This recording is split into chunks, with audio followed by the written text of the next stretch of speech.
Hey guys, Kev here, and I wanted to talk about a few new things that have come into the channel. I will be doing a full review on some of them. Others, I just wanted to show you, and yeah. So the first one here is the High Grains Design, DeVille. This knife is awesome.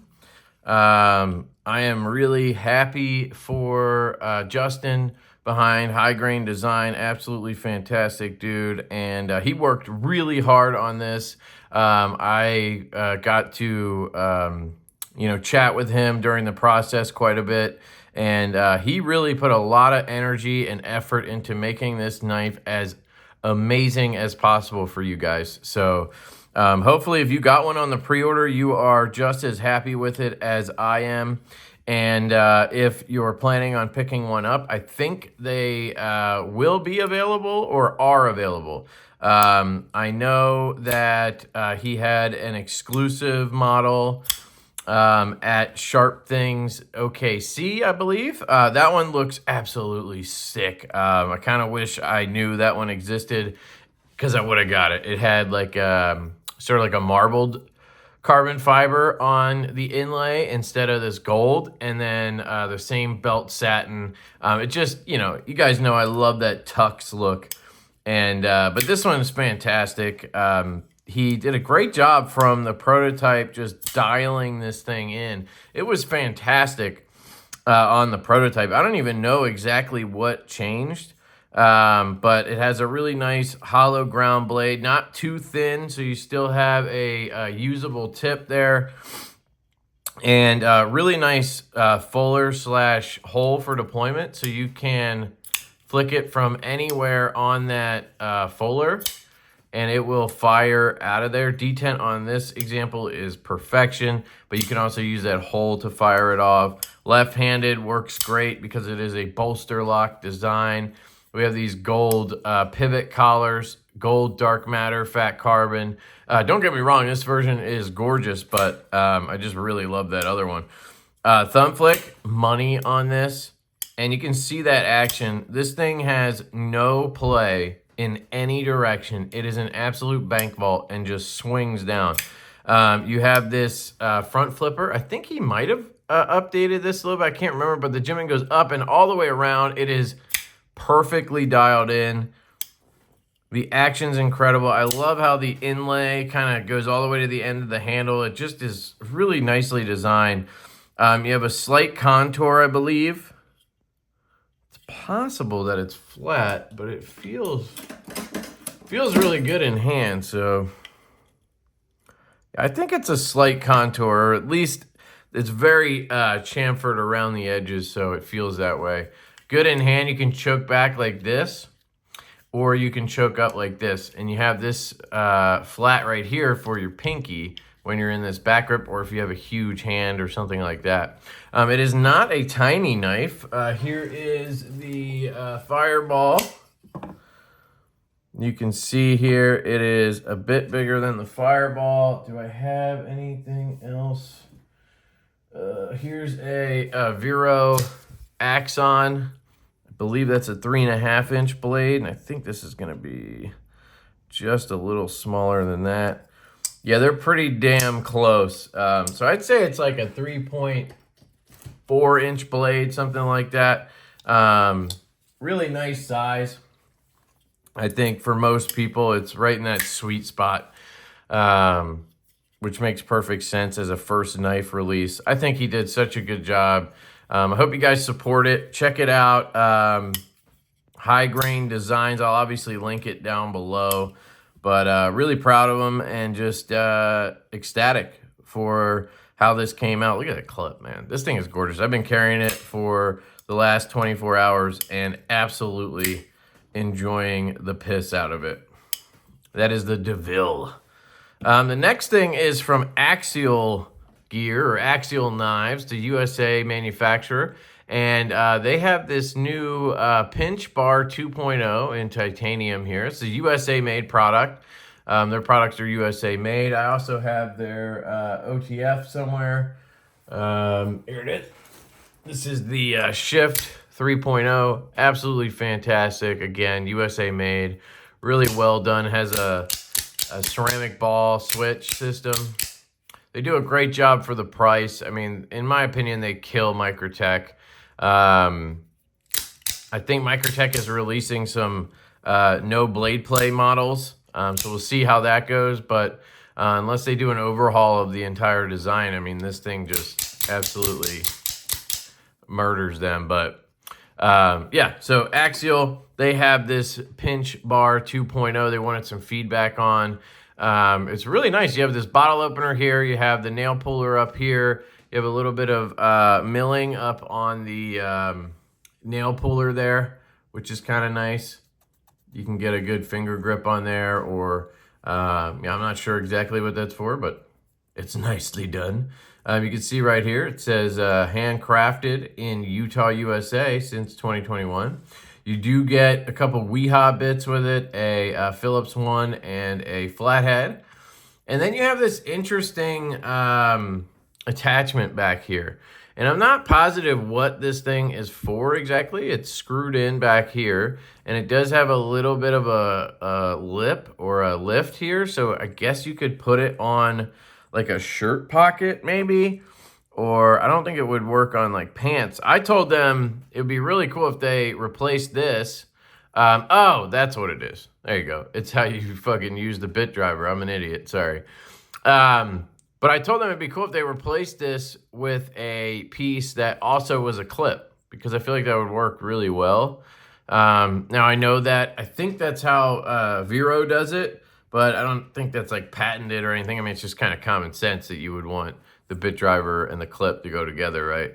But yeah, it's a cool little piece. It's very well made. The titanium feels really good. It's got a really nice finish. You can tell that it's crafted really well. It's hard to explain, but sometimes you can just know when something's made in the US. It just feels like it has a little more personality. I know that sounds stupid, but that's the best way for me to explain it. But yeah, very cool from Axial. Check it out on their website. I'll link their website down below. I do have a discount code. It should be LeftyEDC, and that'll get you 5% off on the Axial website. So check that out. Highly recommend their OTF. So if you're in the market for an OTF, you want to test the waters on that, this is your brand to test out. The next thing is very interesting. I'll just go over it quickly because I know some of you don't care about fidgets. This is from NJT Hand Power. And he sent me, this is a Lancelot leather slip. He sent me this really sick coin. I think he calls it the Volcano. And it's a zircutai material, some kind of zircutai or mokutai. It's absolutely gorgeous. I'll zoom in on it here so you can get a really good look at this stuff. I mean, it is absolutely stunning. Even if you're not into fidgets, just the craftsmanship here is really, really nice. He has these balls mounted inside, and it actually functions as a top. So it won't work on this cork board, but I've tested it on glass. Oh, there it goes.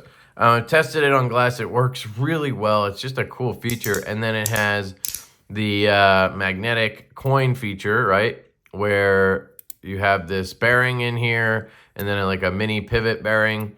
And then they snap together, and it makes these really good sounds. It's just a very fun haptic feel. I've been a big fan of haptic coins since I first got into fidgets. I've really fallen off of the fidget world. I still check some out now and again, but I really limit myself to carrying not much at all. I mean, I haven't carried a fidget in months, but when I got this the other day, I threw it right in the pocket because it reminded me of how fun it is to snap these suckers. But anyway, gorgeous piece from NJT Hand Power. Check them out, really affordable. They're made over in China, but it's a custom maker. His name's Sully, great dude. And you can use Lefty 10 on their website, but they mostly function on a drop system. So check their website out, follow them on Facebook, Instagram. You'll get what you need there. But thank you to Sully. Now the last one is from Vosteed. This is their new shilling cutter. It's the Nightshade with the Vanker lock or V-anchor lock. And what you have here is a flipper tab. You have a front flipper, top flipper, and then you have thumb studs. So really nice setup there. It's the same lock that we saw on the Ankilo here. So you have the same, you have a back flipper, a front flipper, front flipper, and then you have a hole for deployment as well. Here's your size comparison if you guys want to see. The Ankilo is a little bit bigger overall. A little bit fatter probably too, yeah. There's the one thing I worried about with this lock is, are they gonna be able to thin it down a little bit on their knives? And it looks like they are able to do that. This one feels really comfortable in hand. The choil up here feels amazing. I've always been a big fan of the Nightshade design. I am gonna do a comparison of this with the Countycom large Nightshade in Ultim. So I have that one over here to unbox, and I'm gonna do a video with those two. So full review sort of to come on this. I am disappointed that they didn't put a reversible clip on it. It's not like it has a beautiful milled clip. It's a budget clip. So why not just throw a couple holes over here and a filler tab, or just the holes? Nobody's gonna mind, and lefties would really appreciate it. This one is in 154 cm. So this already is the affordable version. You know, I thought maybe they'd do the aluminum and 154 and then do the filler tab like they did with the Ankilo, but it doesn't look that way. So maybe a premium version of this is coming. I just would love to see a lefty clip option on this, and that would be cool because it works very well left-handed. You can just push that lock with your index finger. Honestly, it almost works better than right-handed where you have to use your thumb. But it works really well. This is kind of the new revolutionary front flipper design.